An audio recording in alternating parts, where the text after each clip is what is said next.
Hey, good afternoon, everyone. How's everybody doing today on this fine Monday afternoon? Some people are off for the holiday for a few days of the week, and some people are actually working today. Well, I was actually fortunate enough to have the day off, which was nice, and that way I could work on this transmission, which is for Slushbox, and we have an event coming up July the 8th. Dunk Master will be coming down to MIR, Maryland International Raceway in Budds Creek. It's a showdown. I forget the name of the actual show. I think it's called Summer Session. It's the first NDRA race event for 2023. So trying to get Slushbox together so we can go down there and run, make a few passes in the test and tune, go hang out, have a good time. But just really quick, I wanted to get on here right quick while I pull this drum apart. This is actually one of the good drums that I had. Aside from the other one was kind of jacked up. So basically, this is your clutch drum, as everybody knows. That's your clutch drum right there. And of course, there's a bearing that goes on this side, which is this bearing right here.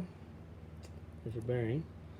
And this clutch drum is a 3/4 clutch drum. This is the clutch drum that we had problems with, is the reason why we had to pull the transmission back down this time.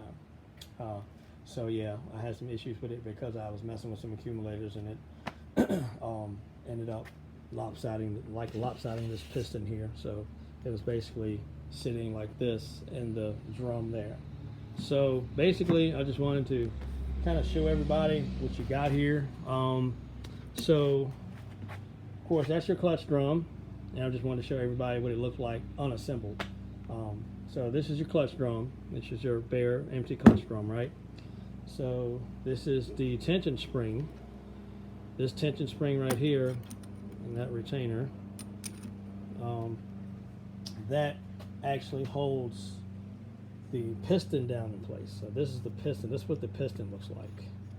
So you got an O-ring here, and an O-ring that goes inside there, which that's the new one there. So I was getting ready to put it together, but before I decided to make the video, so I was like, let me get on here right quick and make a quick video of exploded picture of what this clutch drum looks like taken apart.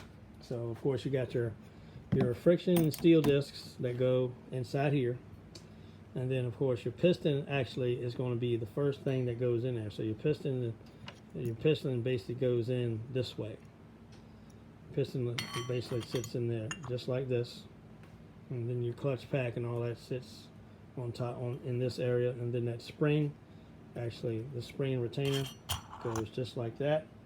And of course you got to push that down, compress that spring, and the circlip goes on top to hold everything together.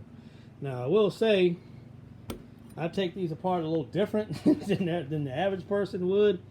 So don't try this at home, because this spring is under a whole lot of tension. It don't look like it's much, but I'm telling you right now, if one hits you, you're going to remember it. I promise you that you're going to remember it. So whatever you do, for those that are not experienced in taking it apart the way I do it, I recommend you go buy the special tool, compressor, a spring compression tool that they have for these drums to take those springs loose, to take the circlips out. Because if you don't, like I said, if that spring right there hits you, you're going to remember it. I promise. So, but I mainly just push them down and pop the clip out. Get one corner of the clip going around. I just I'll actually hold this down and pull the clip out and then pull it out. So, I might be a little bit stronger than some people, but that's the way I've done it before. So, I mean, I do it like that all the time. So, to be honest with you, the reason why I did it the first time like that, and why I just kind of stuck with it, is because I didn't have the tools to do it. I didn't even know you needed the tools to do it when I first started messing with them. So, therefore, I was like, okay, well, I got to figure something out here, and that's what I did. So, but yeah, I just wanted to, get on real quick and show you guys what this 3/4 clutch drum looks like apart, with everything off and out and stuff like that. Pretty much your clutch drums are this is basically going to be the setup that you're going to have. See, there's the other clutch drum there. See that circlip there? the circlip is actually holding this spring. This is a spring too, so that's under tension as well. So you got to push that down, pop that ring out, and then push it and put it back. So same thing here. So they're pretty much laid out the same way. So, but just remember, you don't have the experience to try to do this by pushing it down and popping the ring out. Please, I recommend you guys please get a get the tool they make to do this job, because if you don't, like I said, you are going to have nightmares about this spring hitting you every time you go to sleep. So, but yeah, I just want to hop on real quick and show you guys what we had going on. Yeah, I'm you know, working on slush box here. So I will be doing, actually, while I'm on here, just to let you guys know, I will be doing a recap of when I went to Piedmont Dragway for a few test sits and stuff, and how the car performed and everything. And so I'm doing a video on that too. But my main thing today, my main concern today, I was going to be here working on this. So while I pulled it apart, I wanted everybody to basically see what, you know, what the clutch drums look like taken apart. So again, this is your piston. That's your piston, apply piston. So like when it calls for that gear, the pressure will push this piston up, and it'll take this clutch pack and it'll move it to the top of the drum, to the front, to the, you know, to the top of that drum. And it has a circlip that holds the clutch pack in. There's a circlip that holds the clutch pack in, which is, hold on. Oh, get it. This right here. This right here actually goes on the top of this, over top of that clutch pack. So once that piston receives pressure and is applied, it pushes the clutch pack up against that circlip. That's why, if you notice, every drum is going to have a spec of what it's supposed to be between the circlip and the top of the clutch plate. There, this is the, well, that's the big boy. So the fat boy clutch plate is actually the top plate that goes underneath of that circlip. So you got to make sure you get the correct measurements. You got to have feeler gauges to do that. So when you put one back together, you got to make sure that you have, some will call for anywhere from 47 to 53 thousandths. So if you got, you know, if you got this in there, like you got your clutch pack in there, and then you have your circlip in there, and then you'll take with everything down in there, you'll take your feeler gauge and you'll measure between the your circlip and the top in your top clutch plate.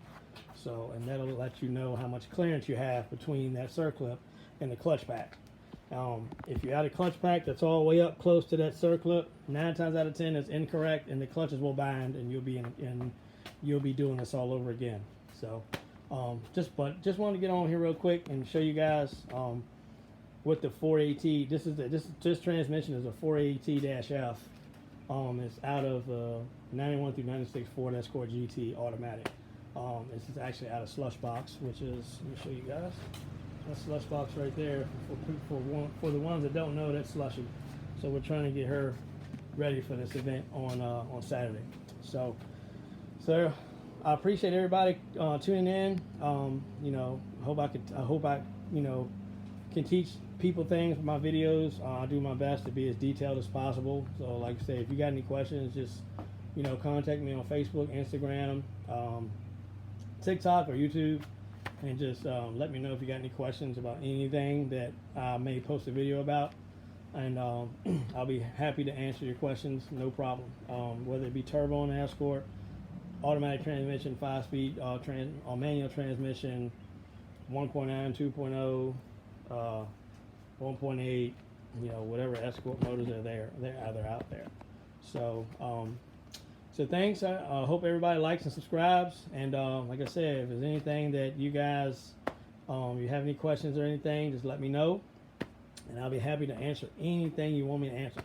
You know, like one more time, we're gonna go through this one more time. So this is your clutch drum here, completely empty. That's the tension spring that holds the clutch, that holds the piston down in place. And this is actually the circlip that goes around this to hold that down. The circlip goes inside there like that. And of course your snap ring pliers, and you don't have any of these, I recommend you get them. They do help out a lot. They're not the best ones out there, but they get the job done. I've used them 1,000 times, and I don't know how long I've had them. I've had them a while, but if you don't have circlip pliers, those are the ones to get. I mean, well, you can get these from AutoZone. They have them. They have this kit at AutoZone. You can get like the different size. You can get the different size picks and stuff like that, and you know. So, but and this is your clutch pack, steels and frictions. That's a steel. That's a friction, and then you have your piston. There's your piston there. So, like I said, if anybody's got any questions, just let me know. I figured I'd get on here real quick and, you know, throw this video out there for y'all that was maybe wondering what the inside of this clutch drum consists of. So, all right, everybody. Well, I'm gonna get back to it, and like I said, if there's anything I can help anyone with, let me know. And I will be glad to answer any questions that I can. I hope everybody has a wonderful rest of the day and a great 4th of July. Happy early 4th of July to everybody. And I hope everybody has a wonderful rest of the day. And this is going to conclude this video. And catch you guys on the next one. Have a good day.